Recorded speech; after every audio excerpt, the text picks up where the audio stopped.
notable thing was the big tent, which was at the center of their camp. On the outside, it looked like a normal gray tent, but on the inside, it was actually see-through. This was something Fuku had asked for specifically from Izuku. The next most notable thing was the small table and 2 folding chairs, with a cooler next to it, as well as a crate with some snacks in it, but not much food Kyoku had noted. There was also a small grill close to the table, and some seasonings and other things used for cooking. Lastly, there were also some chests, filled with various things that Fuku had packed. "So what do we do now?" Kyoku asked. Maybe it'd be good to go for a swim?" Fuku suggested. "I brought swimsuits, but, can you swim?" Kyoku shook her head. "Can you?" "Yeah.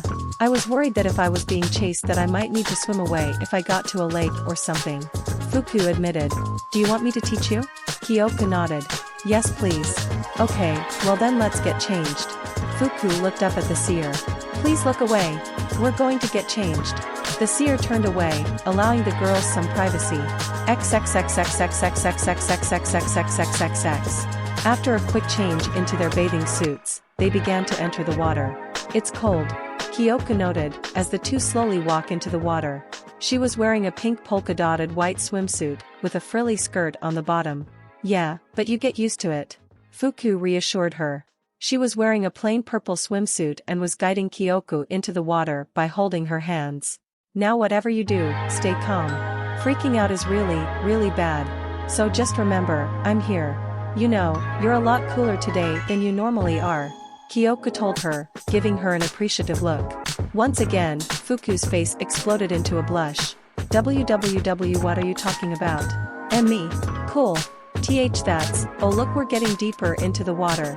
Let's start focusing on teaching you how to swim."